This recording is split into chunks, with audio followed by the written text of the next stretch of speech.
Eu vim aqui para a Califórnia para participar a convite do Google I/O, mas eu não poderia deixar de aproveitar essa oportunidade para gravar um bate-papo com alguns brasileiros que conseguiram se posicionar muito bem aqui no Vale do Silício.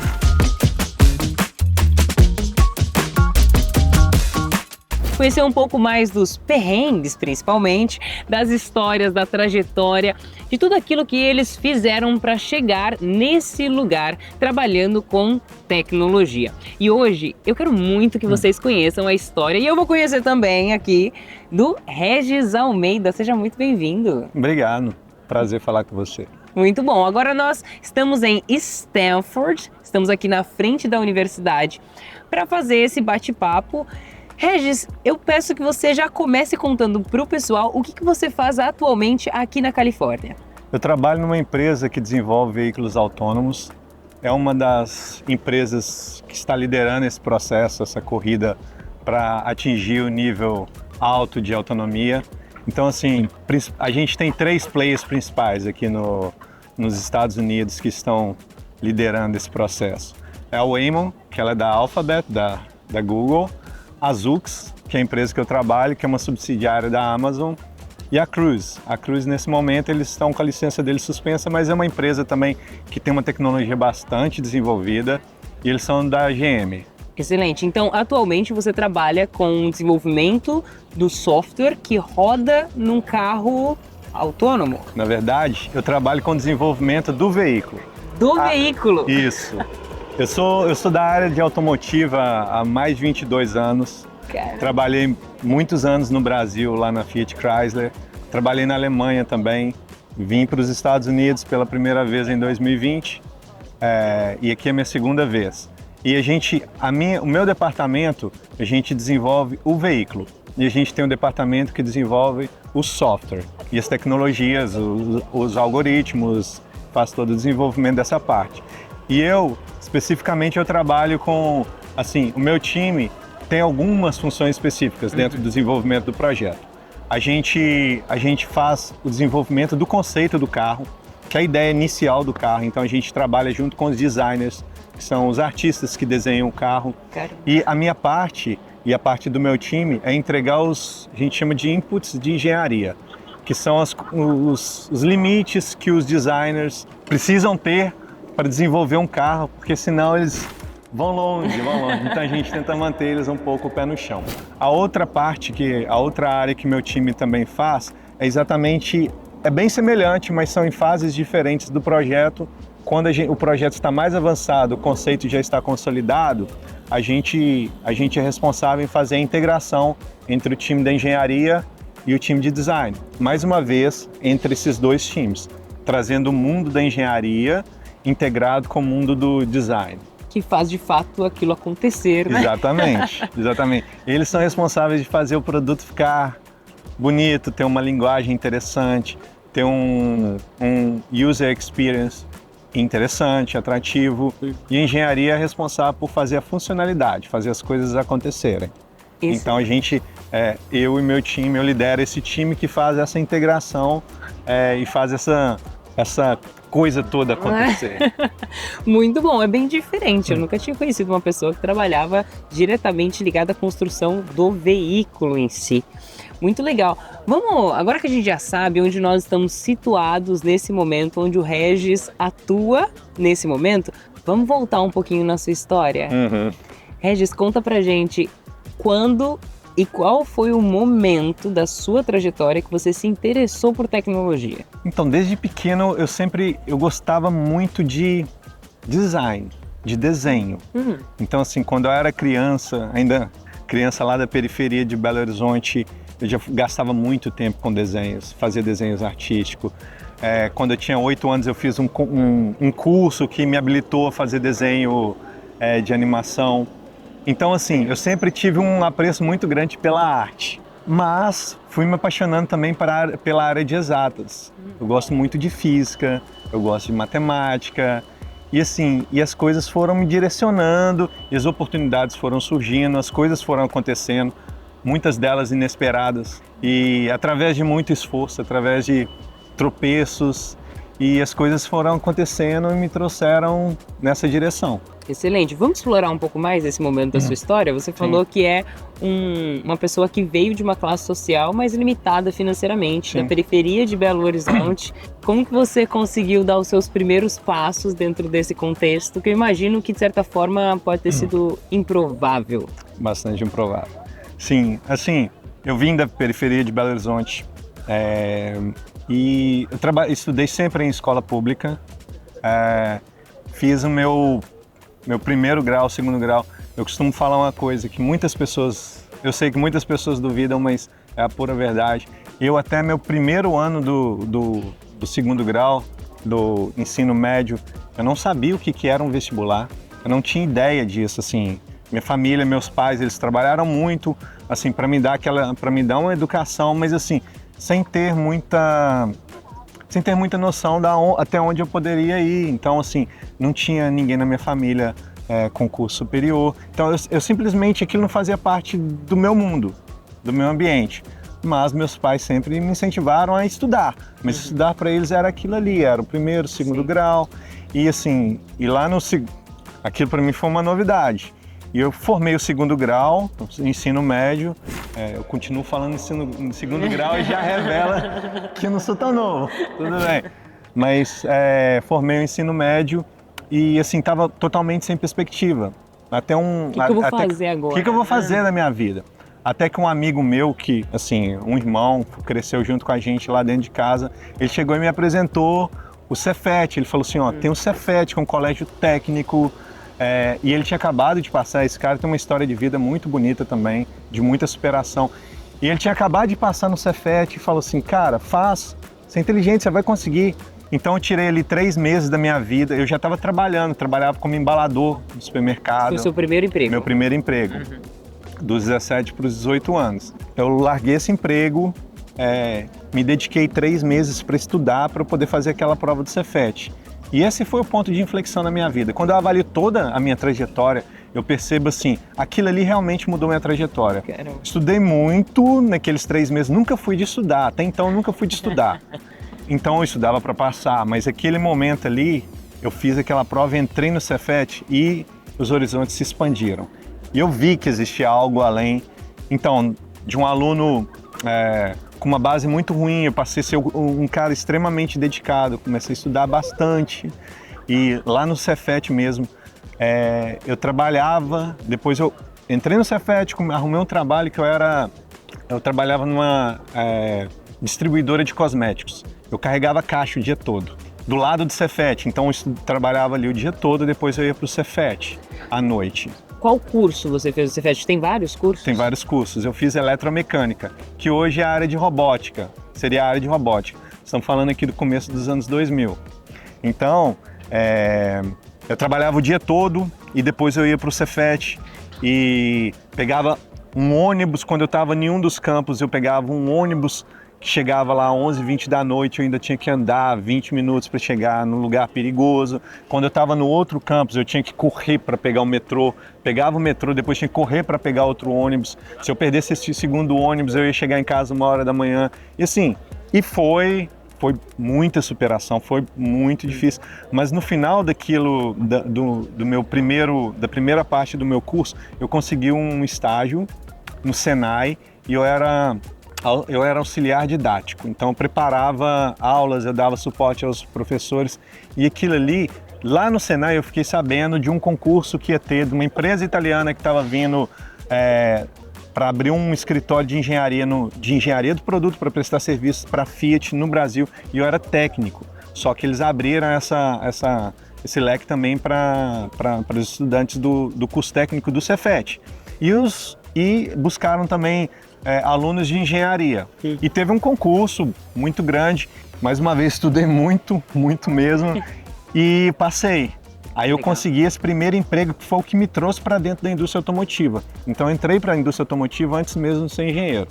Trabalhei mais alguns anos ali E depois que eu fui correr atrás do meu curso, de uma graduação, eu fiquei 3 anos ali fazendo, só trabalhando, focado naquilo. Eu sabia que aquilo era a minha carreira, era grande oportunidade, então agarrei aquilo ali com unhas e dentes.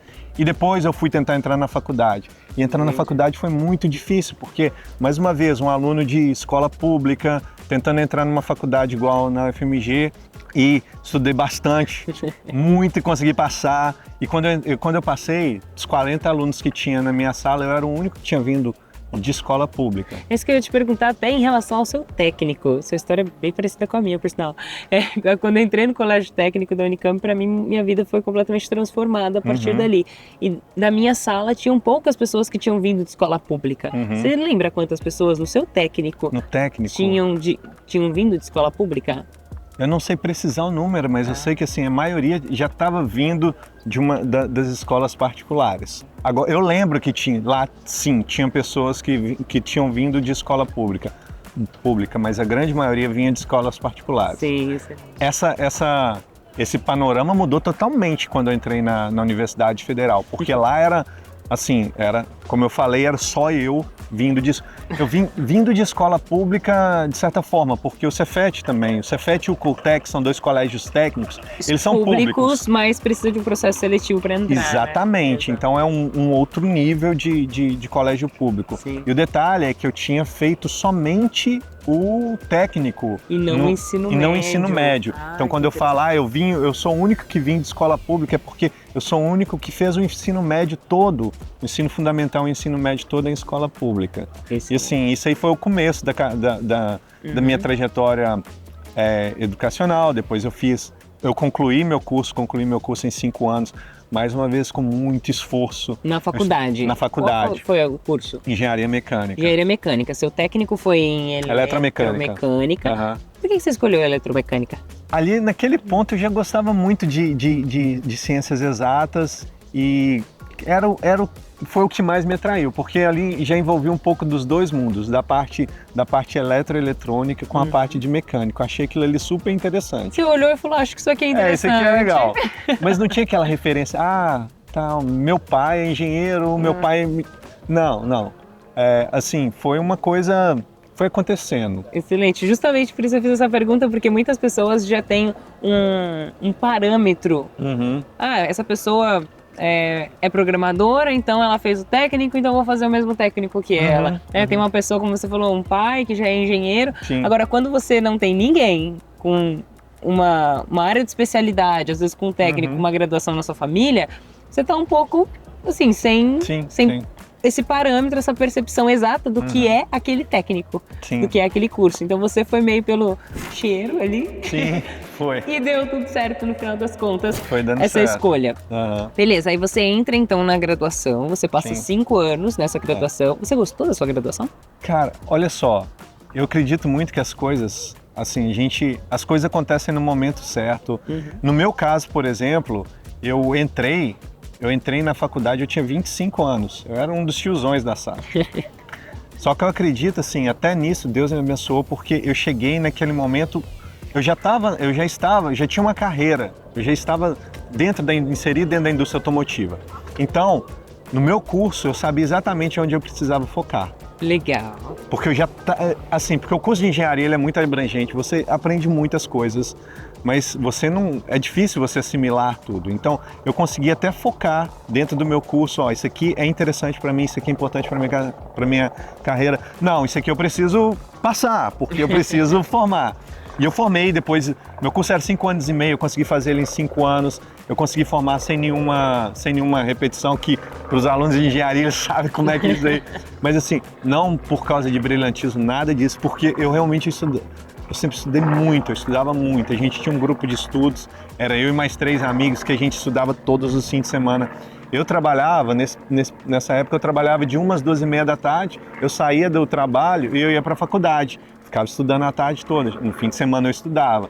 Então assim, foi um período de muito trabalho, muito esforço, mas você semeia, uma hora você vai colher. Até para você diminuir esse gap que já existia, né, em relação ao seu conhecimento, a sua base do ensino fundamental, de escola pública e tudo mais, com aquelas outras pessoas que estavam ali, que muitas vezes os professores eles não podem baixar a barra, Sim, né? Por conta de exatamente. uma, duas pessoas que não tiveram aquela base, certo? Exatamente. Isso é um detalhe interessante, porque eu lembro assim do meu começo do curso. Eu lembro que o professor estava falando, estava explicando integral, estava dando cálculo, e eu assim, cara, por que ele está falando grego comigo? Não estou entendendo. E já tinha alguns alunos, principalmente aqueles que já estavam na escola técnica, que já tinham vindo do Coltec, por exemplo, ou tinha alguns alunos assim que já estavam conversando com o professor no mesmo nível, enquanto eu estava tentando assimilar o que o professor estava falando. São pessoas brilhantes, tem pessoas que realmente têm um diferencial, mas... E eu não falo isso, por favor, não me entenda errado, eu não falo isso para me exaltar. Na verdade, eu falo isso para quem está assistindo, para entender que o seu esforço vale mais que qualquer coisa. Porque muitos deles ficaram no meio do caminho. Assim, ou completaram o curso bem depois, ou nem completaram. Pessoas brilhantes. Mas eu coloquei a faca no dente. Eu estudei muito. E pelo esforço eu consegui chegar até o final. E como eu falei, tinha eu e mais 3 amigos no meu grupo de estudo, e nós 4 conseguimos formar antecipado. A gente conseguiu antecipar o curso em 6 meses. Assim, e simplesmente, no meu grupo de estudos tinha uns caras muito brilhantes. Mas assim, mas se não fosse o suor, se não fosse a dedicação, não tem como. A gente não teria conseguido. Muitas pessoas dizem, né, que quem tem a genialidade, mas não tem um esforço, ele pode ser passado por alguém que não nasceu com aquela genialidade, com a predisposição talvez, mas que se esforça muito, que se dedica, né? Eu acredito muito nisso. Claro que se essa pessoa que tem a genialidade também se esforça, também, Sim. nossa, ela vai chegar muito longe. Mas o esforço, ele é inevitável para que as pessoas consigam ter resultados. E muito legal saber que você colocou toda a energia ali, né? Mudou o seu perfil de aluno para você conseguir chegar num objetivo. Qual era o seu objetivo naquela época, assim, na sua cabeça? Eu pergunto isso até para entender ainda mais essa similaridade na nossa história nesse começo da carreira. Você pensava, nossa, eu preciso, sei lá, mudar a vida da minha família? Não, eu preciso mudar a minha vida financeira? Não, eu quero satisfação pessoal, realização profissional. Qual era a sua mentalidade naquele momento que te fazia colocar uma energia sobremaneira, trabalhar, estudar e etc tal, para chegar em algum lugar? Assim, eu sempre fiz planos na minha vida, mas esses planos, hoje eu consigo fazer planos um pouco mais de longo prazo. Naquele momento ali, eu só queria conseguir alcançar o meu espaço. E eu sabia, eu via as coisas, eu tinha as referências, eu via amigos meus se perdendo. E se perdendo até drogas ou criminalidade. E eu via que eu estava indo num caminho diferente. E eu só queria conseguir aqueles steps. Acima de tudo, eu queria provar para mim mesmo que eu conseguia. Então, assim, eu tirava, muitas vezes, assim, de verdade mesmo, eu tirava forças da onde... Eu tinha uma rotina que hoje eu olho para trás e falo assim, como que eu fazia isso? Eu não sei eu não sei como... O dia não tinha tantas horas. E eu não sei de onde que eu tirava aquela energia. Porque, assim, eu ainda conseguia, no meio de tudo isso, eu ainda conseguia namorar, eu conseguia ir na academia, arrumar um tempinho no fim de semana, eu conseguia ir na igreja, eu conseguia ter um tipo, eu conseguia ajeitar um pouquinho. Era sempre assim, eu tinha que... Meus amigos eles ficavam nervosos, porque era sempre, a gente tem sempre que encaixar no seu horário. Cara, mas eu tinha uma rotina tão louca, principalmente nesse tempo, que era assim, realmente, eu separava um tempo para meus amigos, mas era aquele tempo, porque eu não tinha mais do que aquilo. Eu tinha um tempo para minha namorada, que hoje é minha esposa, mas assim, era aquele tempo, eu ia para a igreja, então, cara, eu criava uma rotina e eu era muito disciplinado em relação àquilo. E isso foi extremamente importante para mim, eu sempre fui muito disciplinado em relação a ter metas, cumpri-las, fazer um bom gerenciamento do meu tempo. Hoje em dia não tão bem quanto antigamente, porque antigamente era uma outra realidade assim, mas isso foi uma coisa que eu sempre fui muito bom em fazer isso, e sempre muito focado. Então, perfeito. Onde nós estamos aqui da sua história? Você se formou, nessa época você estava trabalhando? Eu trabalhava na Estola do Brasil, que é um fornecedor da Fiat, que é a empresa que eu te falei. Que você passou no concurso. Isso, exatamente. Excelente. E ali eu sabia, mais uma vez, eu sabia que aquilo ali era a minha carreira, sabia que aquilo ali era a grande oportunidade. Então, era outro lugar que, assim, eu me esforçava muito. Eu vejo, Thaís, assim, quando eu faço uma análise, eu olho, volto para trás e olho todos os pontos de inflexão da minha vida, as coisas que fizeram assim, ó, você tá indo nessa direção, fez assim. Foram sempre os momentos que eu tava me esforçando, que eu tava fazendo alguma coisa além do esperado. Então, até mesmo no trabalho. Então, muitas vezes eu fazia hora extra, às vezes, eu lembro de uma época que teve uma baixa de serviço, que a gente estava trocando de projetos, e que assim, eu lembro de alguns amigos que ficavam jogando no trabalho, e eu ficava treinando software.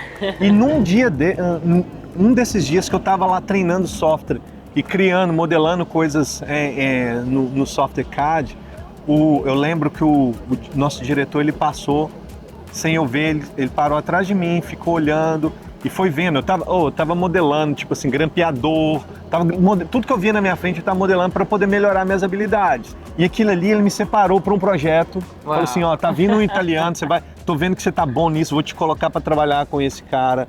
E esse cara, depois, ele se tornou o gerente do escritório. Esse cara que no começo eu trabalhava, ele se tornou gerente do escritório. Ele foi me dando oportunidades. Então, assim, cara, cada momento, cada coisa que mudou a direção na minha vida, avançando um pouco. Em 2015, eu tava aqui em Michigan, fazendo um treinamento eu já estava na Fiat Chrysler. Ah, só pra gente se situar, você entrou num concurso e você ficou quanto tempo lá? Eu fiquei 12 anos na escola. Comecei como... A gente fez um treinamento de 3 meses, que eu fui estagiário, logo depois eu comecei como projetista. Tá, legal. Lá dentro eu passei para líder, depois eu passei para coordenador do grupo. Coordenador do grupo eu peguei em 2 anos, eu peguei o time estava com 7 pessoas. Quando eu saí do time, fui para a Fiat, meu time estava com 27. E assim, era uma rotina louca de muito trabalho. Aí eu já tinha formado, mas assim, tava numa rotina muito louca de trabalho e apareceu essa oportunidade para ir para a Fiat. Eu já tinha recebido alguns convites, mas nunca quis, até mesmo porque eu estava muito focado em formar, fazer minha faculdade, terminar minha faculdade. Mas nesse momento apareceu uma oportunidade muito boa de ir para a Fiat, em que o gerente da Fiat, que já era um cara que eu já tinha um relacionamento, que eu já prestava serviço para ele me chamou, me fez o convite e falou assim, ó, aqui é uma oportunidade muito boa, porque a gente está trazendo essa tecnologia que é da Chrysler, houve a fusão das duas empresas, e essa tecnologia agora ela vai ser global, então nós vamos implementar ela em todos os sites da Fiat Chrysler. Então você vai treinar com o cara e potencialmente, a hora que ele é um estrangeiro, um expatriado, ele vai vir para cá, vai ficar 2 anos, potencialmente quando ele sair, você assume. Quero. E assim aconteceu. Aí eu fui para a Fiat, fizemos o treinamento lá na Chrysler. Aí eu cheguei nesse ponto, que eu vou falar de mais um ponto de inflexão. Quando eu fazia o treinamento lá na Chrysler, olha só, é bem cultural deles, eles começam muito cedo e terminam muito cedo. Então, por volta de 3h30 no inverno, 3h30 da tarde, 20 graus negativos lá fora, o pessoal já estava indo embora. Só que eu estava lá para treinar. Então até o pessoal que estava com a gente, às vezes ia embora. Mas isso é em qual país? Aqui em Michigan. Você estava aqui nos Estados Unidos? Eu estava em Michigan fazendo treinamento pela Fiat Chrysler. Para depois voltar para Belo Horizonte. Para voltar para lá, sim. Okay. E para começar a implementar essa nova área lá no Brasil. E assim, o que acontece? Eu ficava mais, o pessoal ia embora e eu ficava lá, ficava treinando sozinho.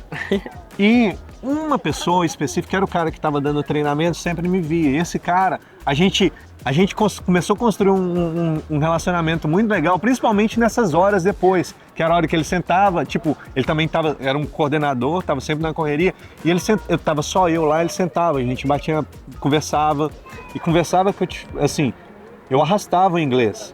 Na verdade, eu fui aprender inglês quando eu tinha 32 anos, que eu comecei a estudar inglês, nunca tinha estudado inglês na minha vida. Quando você foi para Michigan, foi a sua primeira experiência internacional? Foi. E foi a sua primeira experiência precisando do inglês de uma forma mais forte? E não era o suficiente o seu inglês? Deixa eu te contar. Eu quero saber. Na verdade, assim, 3 meses antes foi quando eu tive a conversa com o gerente. E o gerente me contou, falou assim, ó, vai ter essa oportunidade aqui, a gente vai trazer um expatriado e você acredito que você seja a pessoa indicada. Eu falei assim, ótimo, tô dentro. Só tem um detalhezinho. Bem pequenininho. Eu não falo uma palavra de inglês. E realmente, eu não tive... O meu inglês no segundo, no ensino médio, meu Deus, não tinha inglês. Verbo to be. Verbo to, entenda que eu não tinha inglês. Então, assim, eu realmente considero que eu nunca tinha estudado inglês até meus 32 anos. E ele falou assim, aí eu falei com ele, só tem um probleminha, eu não falo uma palavra de inglês. Ele falou, não é problema não, você tem 3 meses. Pronto. E foi, cara, de novo 3 meses. 3 meses. Né? 3 meses pro Cefet, 3 meses mais uma vez. E foi 3 meses assim que eu saí do zero e eu cheguei a um ponto que eu conseguia me comunicar. E era isso. E eu cheguei lá, eu conseguia me comunicar, era basicamente isso. E voltando lá, eu conversava um pouco com ele, arrastando meu inglês, mas assim, ele via o meu esforço. Aconteceu que, eu vou avançar um pouco na história. Por favor. Tá, tudo bem. Depois disso eu fiz um MBA, depois eu fiz um mestrado em engenharia automotiva também, que eu consegui uma bolsa também, mais uma vez, não paguei pela educação, eu consegui uma bolsa, fui selecionado para fazer um mestrado na PUC, em engenharia automotiva, e avancei e já estamos em 2017. 2017, aquele chefe meu já tinha voltado para os Estados Unidos, eu já tinha assumido o time, eu já tinha virado gerente da área, só que as coisas lá não estavam acontecendo. Eu precisava de um time muito maior para eu conseguir implementar a área, eu não consegui esse time maior e eu comecei a negociar eu entrei em contato com o meu antigo chefe, comecei a negociar com ele para eu ir para os Estados Unidos, fiz a entrevista para ir para os Estados Unidos, o gerente gostou. E no final das contas não deu certo de eu ir para os Estados Unidos. Eu não vou nem entrar muito nos detalhes não, porque talvez não seja legal. Mas assim, não deu certo por conta de desacordo entre a visão que a empresa tinha para mim e a visão que eu tinha, o meu desejo. Mas isso assim, me deu uma desmotivada muito grande, eu comecei a procurar outras alternativas. Outros desafios, outro trabalho. Fora do país. E assim, passei alguns meses ali aplicando para várias vagas e num determinado dia uma pessoa me chama no LinkedIn. Parênteses rápido, por que fora do país? Porque eu já tinha alimentado aquele sonho de ir para os Estados Unidos. Porque eu tive a conversa com o gerente aqui dos Estados Unidos e ele falou que ia me trazer. Na verdade, a gente começou a sonhar com aquilo muito forte. A gente começou a olhar a casa. Aí também teve um pouquinho também, eu tinha 30 e poucos anos, deu um pouquinho de crise ali da minha idade, eu falei assim, poxa, cara, é agora ou nunca, eu quero ir pra fora. A sua vinda pra cá foi decisiva, foi um gostinho ali, aquele período que você veio pra Michigan, pra você falar assim, gostei. Sim, e eu trouxe minha esposa comigo, os 2 meses e meio que a gente ficou aqui, minha esposa estava aqui comigo, ela estava trocando de emprego na época, então ela veio, a gente amou aqui, adorou, mesmo Michigan, que é muito frio, mas Michigan é muito legal. E a gente amou aquilo e a gente começou a fazer vários planos. E quando as coisas não deram certo, assim, da gente vir para cá e a gente começou a buscar outras coisas, assim, nós dois, tanto eu quanto a minha esposa, a gente comprou essa ideia. Então, esse cara me achou no LinkedIn. Assim, ele viu que no meu background eu era gerente daquela área, que era uma área da Chrysler, e ele é um cara que ele tinha trabalhado na Chrysler há muitos anos. Aí eu fiz uma entrevista com ele, assim, era para ser uma entrevista de meia hora, de verdade. Durou 10 minutos, minha conexão estava horrível, eu custei para conseguir entrar na meeting, e eu conversei com ele 10 minutos. Mas nesses 10 minutos, a gente falou sobre Chrysler. E ele me perguntou assim, com quem que você trabalhou lá? E eu dei os nomes. E a conexão caiu. O que ele fez? Foi falar com as pessoas que você comentou. Pegou e ligou para os amigos dele da Chrysler, perguntando sobre mim. E os caras falaram assim, pode levar. Pode levar. Pode levar. E foi assim, ele... Em 2 meses já estava tudo pronto, a gente já estava com visto, já estava com a proposta na mão. Caramba. Agradeci na Fiat e fomos embora, fomos para a Alemanha. E... o detalhe é que, na verdade, só para fazer a conexão dos pontos de inflexão, te contei que quando eu estava fazendo o treinamento, eu ficava com o coordenador conversando, ele ficava vendo meu esforço. Para quem foi um dos caras que ele ligou? Pro coordenador. Exatamente, para aquele coordenador. E o cara chegou e deu uma ótima referência de mim. Deu uma ótima referência. Então, o ponto é que esses pontos de inflexão sempre foi quando eu estava fazendo além do que era esperado. Do que te pediram. do que me pediram. Caramba, E assim, e as coisas foram acontecendo. Excelente. Então a sua primeira saída do país definitiva, vamos dizer assim, né, para Aham. morar e não só essa experimentação, ela aconteceu na Alemanha. Você Sim. foi com família e tudo, foi com a sua esposa, né? Fui com a minha esposa, Ainda não grávida, tinha grávida de ela 6 já meses. estava grávida. Grávida de 6 meses. Cara, foi uma mudança, imagina, assim, até poucos anos antes, nem passava na minha cabeça, assim, morar fora do Brasil. Caramba. E aí E a você... gente- Fala aí. Não. Não, fala. E a gente, tipo, grávida da nossa primeira filha e única até hoje, mas a gente grávido, chegamos lá no inverno de Munique, tudo Era isso novo. que eu ia perguntar, sem- exatamente. Nossa primeira vez fora de Belo Horizonte. E assim, num outro país totalmente diferente, com uma cultura diferente. Sem rede de apoio. Sem rede de apoio. No trabalho, eu estava pela primeira vez trabalhando num ambiente 100% inglês.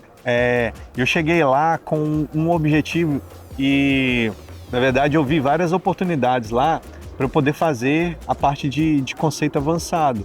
E eu me propus a fazer essa... Na verdade, eu não fui nem contratado para fazer isso. Eu me propus a fazer isso e eu desenvolvi várias coisas num intervalo de tempo muito pequeno e eu consegui entregar o que eles precisavam naquele momento e aquilo ali abriu várias portas para mim também.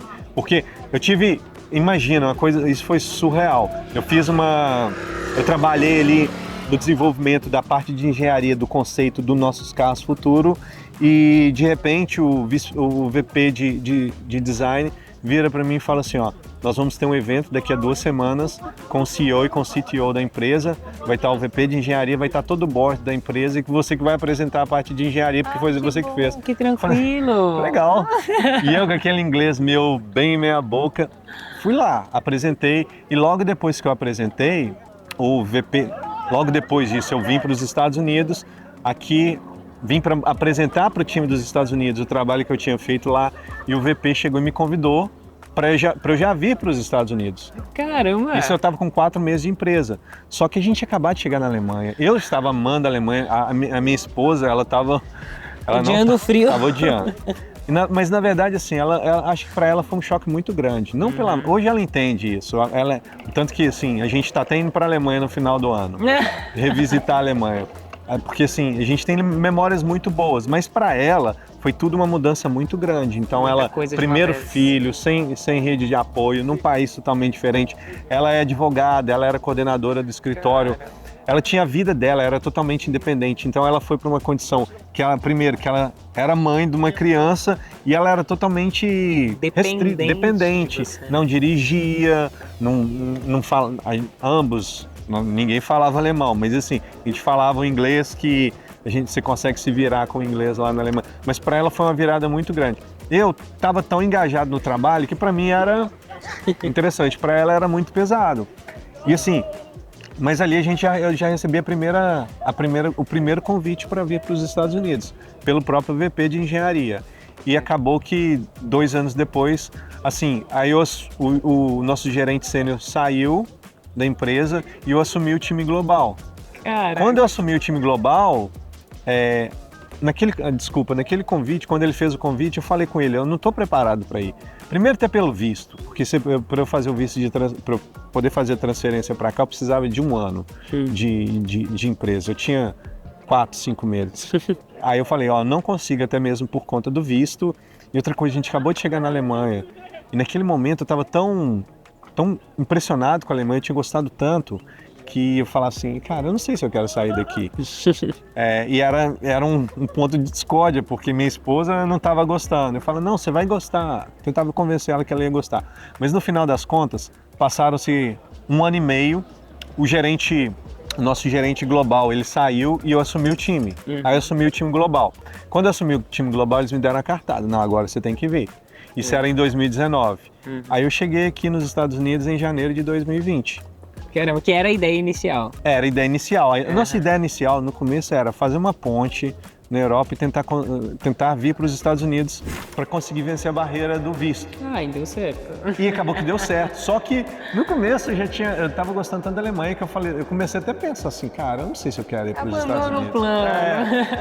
Mas assim, acabou que as coisas deram certo e eu vim para cá. Aí eu estava gerenciando o time. Eu tinha um time aqui, eu tinha meu time lá em Munique e tinha um time na China também.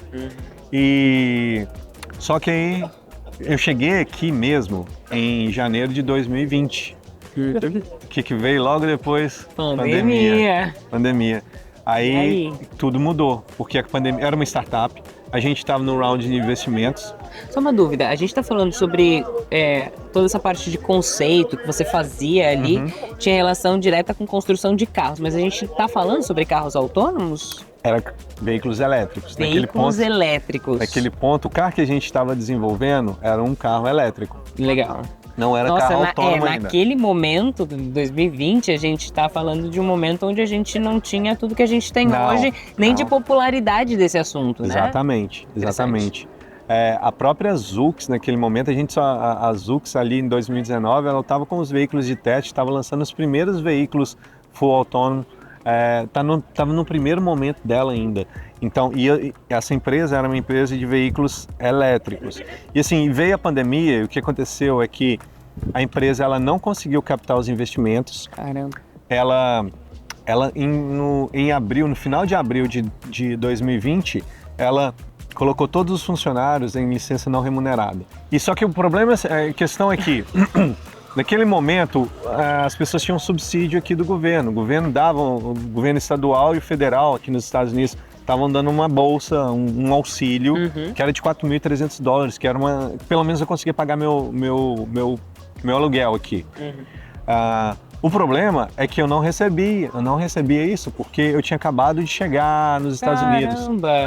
Então, eu fiquei em licença remunerada e realmente eu fui gastando, imagina, Vale do Silício, custo super alto. Você já tinha vindo direto pra cá? Já tinha vindo direto pra cá, minha esposa, a gente já tinha montado apartamento, compramos tudo novo. Eu não esperava aquilo foi um baque muito grande. E colocou a gente em licença remunerada no final de abril. Em junho, nosso escritório aqui tinha 320 pessoas. Eles demitiram 300 e deixaram 20. Eu fui um dos 20 que ficaram. Peraí, isso a gente tá falando só nos Estados Unidos, mas eles tinham pessoas em outros lugares. Demitiram na China eles não demitiram naquele momento, porque a China as questões trabalhistas são diferentes. Aqui eles demitiram todo mundo, na Alemanha eles demitiram a maioria. Caramba! Assim, praticamente fechou. Só que eles me mantiveram porque eles ainda estavam... A gente já tinha um produto 70% desenvolvido, a gente tinha uma fábrica que valia quase $1 bilhão, desenvolvida na China, uma fábrica super tecnológica. Eu fui lá, vi com os próprios olhos, era uma coisa absurda, muito legal. E a gente estava tentando ainda captar investidores. Então eu fui mantido porque eu era o cara que desenvolvia o conceito. Só que as coisas não estavam acontecendo. Aí nisso eu já não tinha mais diretor, já respondia direto para o VP. Eu conversava com ele todos os dias, assim, trocava ideia com ele todos os dias. Fui falando com ele, não consigo ficar muito mais tempo, não consigo. Ou você consegue me trazer de volta, ou vou ter que voltar para o Brasil. Caramba. E chegou um momento que ele me manda a mensagem, Regis, eu também fui colocado em licença não remunerada. Aí eu falei assim, tudo bem, então estou indo embora. Passou 2 semanas e a gente já estava de volta no Brasil. Isso era agosto de 2020. A gente ficou alguns meses lá no Brasil. Você tinha se desligado da empresa completamente ou não? Não. Você ainda estava nessa licença não remunerada? Estava na licença não remunerada. Em novembro eu já comecei a conversar com a Zoox. Na verdade, o meu gerente hoje, o meu gerente sênior, ele era o líder de projetos na Byton. E por coincidência é brasileiro também. Caramba. Então, ele chegou, abriu uma vaga, eu fiz o processo, fiz tudo. Qual que era o cargo? Era engenheiro sênior. Estava vindo como engenheiro sênior. E exatamente para trabalhar nessa área de conceito. Fiz todo o processo, fiz a entrevista com o diretor, tudo ok. Em outubro, a Zoox foi comprada pela Amazon. Em dezembro, quando o meu processo tinha acabado, estava tudo ok, a Amazon congelou todas as vagas. Entrou tudo em freeze. Sim. Isso 2020 ainda. Entrando para 2021. Isso. E aí? Em janeiro, eles entram em contato comigo e falam assim, ó, estou olhando aqui, estamos olhando para ver se a gente consegue te trazer como contractor, como consultor. Tá, mas não era uma certeza e você ainda estava ligada naquela outra... Não. Desculpa. Em novembro, a outra empresa fechou todas as portas. Ela fechou. Morreu. Fechou as operações globais nos Estados Unidos. E eu acho que em fevereiro ela fechou as operações globais. Aí uma dúvida, assim, você aparentemente ocupava um cargo, um papel que me parece um pouco raro, assim. Não sei se é isso, mas me parece que é um cargo que talvez não seja fácil você encontrar um cargo, tipo, desenvolvedor Java, né? Tipo, que talvez seja tem um volume maior, uma demanda maior. Uhum. Então, como que você ficou naquele momento? Claro que você já tinha conversado um pouquinho com a Zux, mas você ficou talvez um pouco com medo ou receoso de encontrar algum lugar que você pudesse realocar? Ou você, de certa forma, falou, não, tá tranquilo, eu tenho meu networking aqui? Não, na verdade, assim, eu foquei muito na Zux porque eu queria voltar para os Estados Unidos. Tá.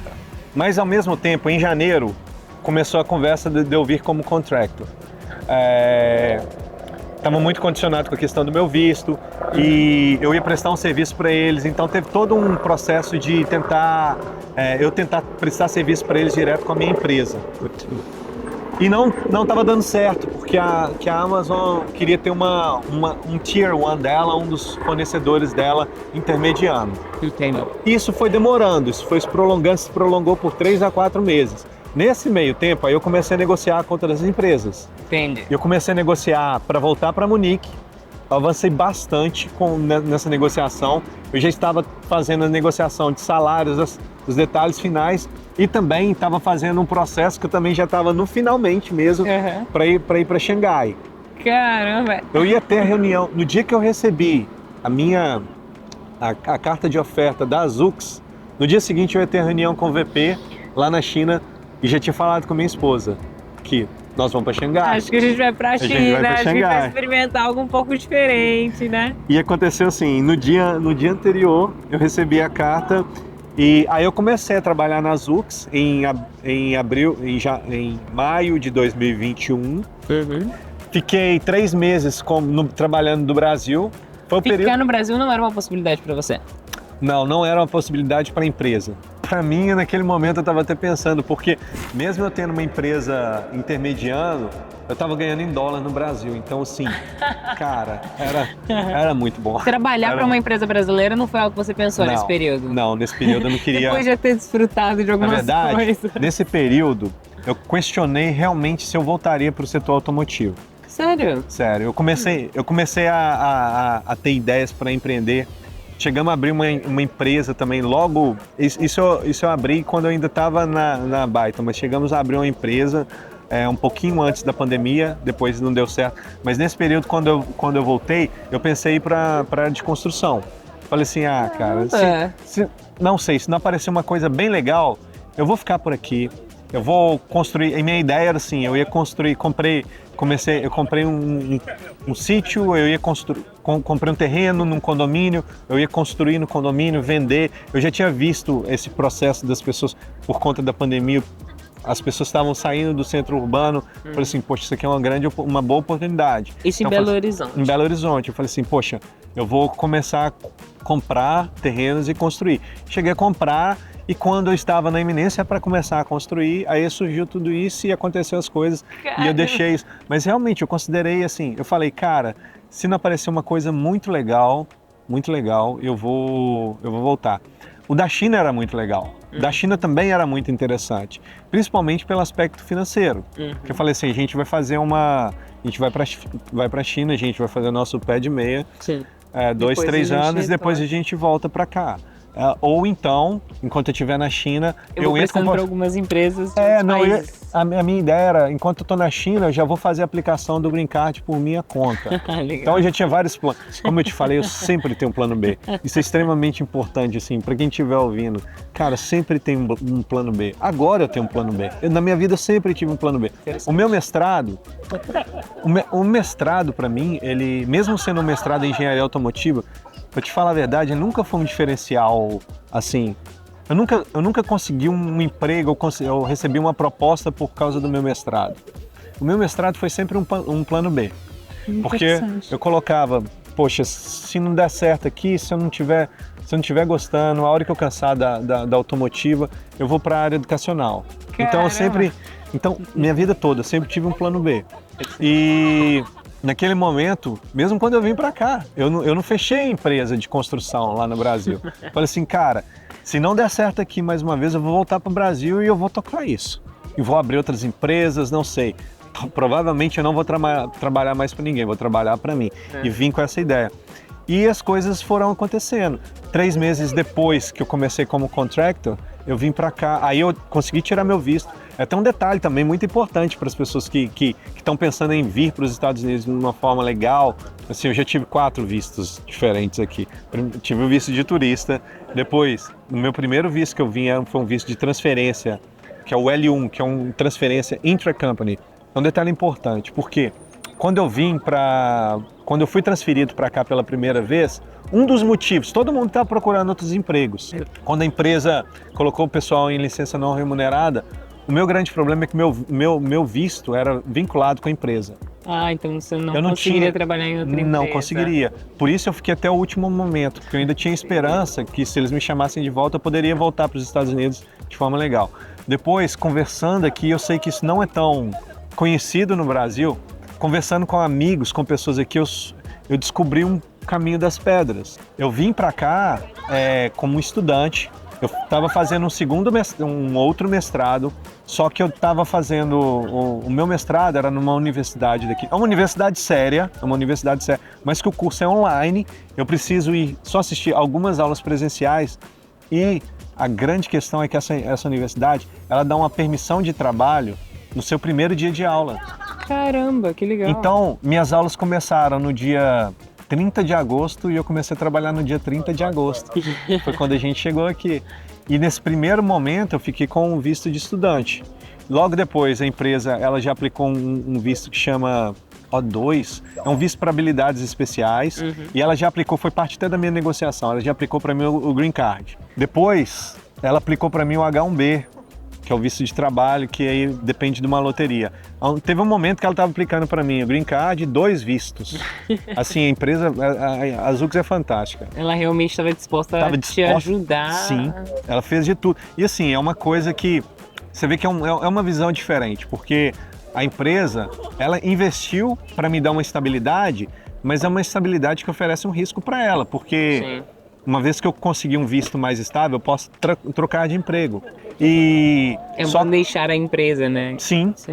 Mas assim, a ideia da empresa é: eu não vou te segurar aqui por causa do seu visto, eu tenho que te segurar porque você quer trabalhar aqui. Essa é a filosofia deles. Desafio que faz sentido para você, né? Exatamente, essa é a filosofia deles. E mais uma vez eu fui abençoado que na primeira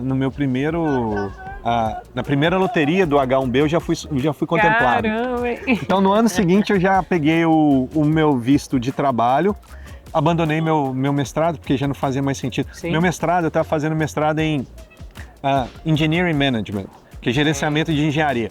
Só que eu tenho um MBA em gerenciamento de projetos e eu tenho um mestrado em engenharia automotiva. Então era muito redundante. Eu falei assim, cara... Era realmente para aquilo que fazia sentido no momento, Sim. Né? A questão do visto. Caramba, hein? Que história, Regis! Estamos aqui. Há um mês atrás, um mês e meio, a gente conseguiu o nosso Green Card. Parabéns! Obrigado. Excelente. Toda uma trajetória para você conseguir atingir alguns níveis de sucesso. Segundo aquilo que é sucesso para vocês, né? Só pra gente fechar, agora que a gente já conseguiu construir uma linha do tempo, a gente conseguiu falar bastante coisa no tempo. Falei bastante né? mesmo. Tomara que não tenha sido muito chato para quem tá ouvindo. Super bacana. Algumas últimas perguntinhas aqui para você. A primeira delas é: você se sente realizado hoje você como profissional? Porque eu imagino que assim como muitos profissionais estão nos assistindo e talvez gostariam de alcançar patamares como você alcançou, né? Lugares que você chegou, talvez morar fora do país é o sonho de muitas pessoas, mas às vezes elas não sabem como percorrer esse caminho, né? Elas também colocam ali na cabeça esse desejo, mas talvez, poxa, mas como que eu faço isso e tudo mais, as oportunidades. Hoje você se considera uma pessoa realizada ou não? Eu me considero uma pessoa realizada. Assim, eu consegui coisas que na minha infância eu nunca imaginei que eu iria conseguir. Tá aqui pra mim é um sonho, é realmente um sonho, uma coisa assim que era totalmente fora da minha realidade. Então assim, eu me considero uma pessoa realizada. Profissionalmente, aí eu tenho uma ressalva, porque assim, se eu me considerar profissionalmente realizado, eu não tenho a motivação para continuar crescendo. Então assim, profissionalmente, eu acredito que ainda tem muitas coisas para eu realizar ainda. Legal. Então assim, e eu tenho que alimentar isso, eu tenho que ter essa motivação própria, para que eu consiga a cada dia ser motivado por mim mesmo e continuar fazendo um trabalho bom e melhorando a cada dia. Então, assim, eu tenho muitas coisas para realizar ainda. E valeu a pena? Todo esse esforço, essa saída do país, por exemplo, quando você foi para a Alemanha, sua esposa de alguma forma sentiu ali um pouco do baque, né? O nascimento da sua filha, muitos desafios em paralelo. Você acredita que valeu a pena no final das contas? Valeu a pena cada gota de suor, valeu a pena cada lágrima derramada, valeu a pena cada coisa. Como foi, assim, tiveram vários momentos de questionamento, momentos que a gente fala, poxa, por que as coisas não estão acontecendo? E as coisas aconteceram. Só que aconteceram no tempo que não é meu, aconteceram no tempo de Deus, aconteceram não é no tempo que você planeja, mas se você semeia, eu não acredito naquela filosofia, é muito reportagem de Globo Esporte, você pode ser quem você quiser. Não, você não pode ser quem você quiser. Se eu quiser ser o Messi, inclusive eu falei essa mesma frase no podcast da semana passada, mas assim, se você quiser ser... Eu tenho algumas limitações, eu não consigo ser o que eu quiser, mas uma coisa eu consigo. Eu consigo amanhã ser melhor do que eu sou hoje. Então, tipo, cara, você tem que buscar a sua motivação. Então, cada semente plantada, um dia você vai colher. Não quer dizer que você vai ser, que todos os seus sonhos vão se realizar, mas as sementes plantadas dão fruto. E os frutos, depende também de onde que você vai jogar as sementes, depende da forma que você vai regar essas sementes e depende da própria natureza da luz que eu acredito que é uma luz que vem de Deus, mas uma luz que vai iluminar a energia que não está em você, que está além de você, que você pode ir lá regar, você pode cuidar. Quando ela começar a crescer, você pode ir lá podar. Perfeito. Então, hoje você está numa posição, de certa forma, como que você disse, né? Colhendo os frutos daquilo que você passou semeando, né? Como diz, né? A pessoa vem chorando e semeando e depois ela vem sorrindo e colhendo aquilo que ela de fato semeou. Claro que tem muitas questões que não estão no nosso controle, que não estavam no seu controle. A gente sabe que existem questões sociais, por exemplo, né, onde muitas pessoas acabam não conseguindo furar essa barreira social. E você tem uma história extremamente inspiradora para as pessoas que querem, pelo menos, tentar ultrapassar todas essas barreiras sociais, de limitação financeira, de recursos, etc. É muito legal a sua história, muito legal mesmo. E eu fiquei sabendo que você escreveu um livro onde você de alguma forma coloca ali um pouco do seu conhecimento, é isso? É verdade. Então, em 2020 eu comecei a escrever um livro que ele era falando sobre essa parte de desenvolvimento de conceitos, mas bem específico para engenharia automotiva. Eu percebi que existia um gap ali muito grande na literatura técnica que abordava esse assunto. Assim, a gente tem muito conhecimento, a indústria automotiva ela tem muito conhecimento, mas esse conhecimento está muito restrito ao ambiente da indústria automotiva. Cada montadora tem suas próprias normas, tem sua própria forma de desenvolver um projeto, desenvolver o conceito, apesar que eles têm pontos de similaridade muito forte. Então eu comecei a escrever esse livro. E no ano passado, eu comecei a palestrar aqui no Vale do Silício. E na minha palestra, no meu legal, que eu falava sobre mobilidade urbana, eu ainda falo sobre mobilidade urbana. Legal. Nessa palestra para Startse. Eu tinha um slide que eu falava sobre conceito. Eu falava, pessoal, eu faço isso aqui, eu trabalho com conceito de carro. E para a gente fazer um conceito de carro, olha só, a gente usa isso, isso e isso. Eu estou trazendo isso aqui para vocês porque geralmente esse público que vem aqui para o Vale do Silício, ele vem ou com uma ideia, ou ele vem buscando uma nova ideia, E a ideia por si só, por melhor que ela seja, ela não passa de uma ideia. Mas se você tem as ferramentas certas, você pode transformar aquela ideia em um conceito e aquele conceito pode se transformar no produto.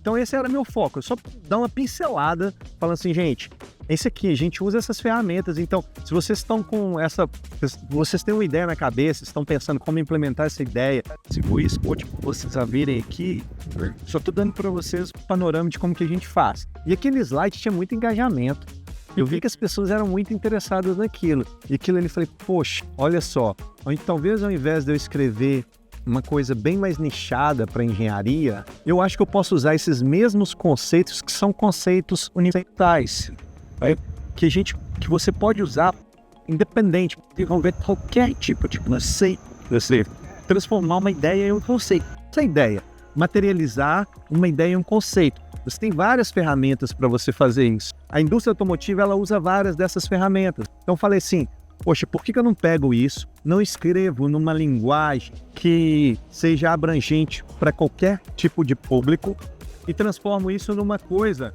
que vai agregar valor para um público bem maior. E essa é a ideia do livro. Então, o livro, ele se chama Ideação, Conceitualização e Inovação. Basicamente, essas são as 3 partes do livro. A primeira parte do livro, eu falo sobre os processos de ideação. Na verdade, eu também dou ferramentas, eu dou uma explorada em ferramentas que existem para estimular o seu processo criativo, de você criar uma nova ideia. Então você tem ideias que são... Você tem um processo de ideação individual, em que o seu modelo mental ele é responsável pela maior parte da ideia. Às vezes você vai testar alguma coisa no mundo físico, mas a maior parte da ideia é feita dentro da sua cabeça. Você também tem um processo de ideação coletiva. Pensa em brainstorm. Brainstorm é um processo de ideação coletiva. São várias pessoas colocando ideias e transformando aquelas ideias em uma coisa. E ainda você tem processos que você pode divergir, criando várias ideias depois que você pode partir de uma ideia só. Em um grupo de pessoas irem melhorando aquela ideia, é um processo de ideação progressiva. Então eu falo sobre tudo isso no primeiro capítulo. O segundo capítulo, aí entra a parte de conceito. Então você pega essa ideia, o que você vai fazer com ela? Aí eu me baseio em 3 pilares fundamentais. Primeiro é o seguinte, você precisa conhecer o seu público-alvo. Então você tem que desenvolver um customer profile, que é tipo o perfil do seu consumidor. Você tem que entender a crítica que aquele produto serve. Nesse momento você ainda está só no processo de ideias, está tentando entender, você vai fazer algumas clínicas, você busca isso. Esse é o primeiro pilar. O segundo pilar é que você tem que entender o seu concorrente. Então você vai fazer um benchmark, você vai fazer uma especificação técnica do seu produto para ver se os objetivos, se as performances do seu produto, elas são competitivas dentro daquele mercado que você está tentando abranger. Depois você tem que entender a si mesmo. O que é entender a si mesmo? Você tem que ter uma visão do seu produto. E essa visão, ela tem que estar alinhada com uma estratégia, seja uma estratégia individual, uma estratégia corporativa, mas ela tem que seguir uma linha. Ela tem que estar alinhada com alguma coisa para ela fazer sentido dentro daquele contexto. Com todas essas informações, você consegue criar um business case. Você consegue avaliar se aquele negócio, e nós ainda estamos falando do negócio, se aquele negócio é viável. Depois, com todas essas informações, você testa esse produto. E a forma mais eficiente, que é a forma que o Vale do Silício, que as empresas daqui usam para poder testar isso, é fazer um MVP, que é o Minimal Viable Product, um produto mínimo viável. Então você testa aquele produto ali, a forma simplificada dele, começa a pegar feedback dos seus clientes. E esse feedback vai te dando os inputs para você melhorar naquele produto. E dependendo, você faz um protótipo. Então eu também falo sobre ferramentas de prototipagem rápida, que hoje em dia são muito acessíveis. E muitas pessoas nem sabem disso, não sabem o quanto é acessível hoje você fazer um protótipo rápido. Aí eu fecho a segunda parte do livro. E na terceira parte do livro, que para mim é a cereja do bolo, aí eu falo sobre inovação. Como foi minha abordagem sobre inovação? Eu fiz um recorte bibliográfico de pessoas, de figuras notavelmente criativas, mas distintas entre si. Então, eu dei uma explorada na mente do Steve Jobs, do Isaac Newton, do Albert Einstein e do Leonardo da Vinci. Depois, apesar deles serem gênios, eles são gênios, e muito distintos em suas áreas. Mesmo assim, eles têm pontos de contato. Então, o que eu tentei fazer foi identificar esses pontos de contato para saber quais são os aspectos comuns do processo criativo e do processo inovador. Eu identifiquei esses pontos de contato e todos eles, eu trago todos eles no livro. Não sei, obviamente, que eu não sei se eu consigo identificar tudo, porque a mente da gente é uma coisa muito complexa, ainda mais a mente desses caras. Mas uma coisa que você consegue perceber de forma muito notória ao ler o livro, eu percebi quando eu estava desenvolvendo esse livro, é que o seu cérebro é um músculo, ele pode ser treinado. O processo criativo e o processo inovativo, ele tem caminhos. Então, eu tento, de certa forma, quebrar esse paradigma que muita gente acha que, poxa, para você ser criativo, você tem que nascer com um dom, tem que ser uma mente brilhante. Não, você pode treinar isso, você pode melhorar isso. E eu busco muito, eu me engajo muito, a hora que eu cubro isso, e sim, eu sempre acreditei nisso, porque eu sempre estimulei o meu próprio processo criativo. E depois que eu vim para esse lugar aqui, tô imerso nesse ambiente, minha mente tá borbulhando, assim, cara, eu tô com tantas ideias, tanta coisa, que eu não consigo ter tempo para fazer tudo que eu tenho pensado. Mas assim, você vê que o ambiente te influencia, você vê que você consegue desenvolver essas habilidades. E assim, se o meu livro tem uma missão, essa é a missão, é quebrar esse paradigma e fomentar todo mundo a entender que você pode melhorar, você pode ser mais criativo, você pode ter uma boa ideia. E uma boa ideia também, não necessariamente ela precisa revolucionar o mundo. Uma ideia ela sempre nasce de uma necessidade ou de um problema. Cara, se você conseguiu resolver a necessidade de alguém e todo mundo, aí entra o processo win-win, todo mundo saiu ganhando, você resolveu o problema dele, você conseguiu resolver o seu problema, você conseguiu ter algum lucro financeiro ou qualquer lucro que seja.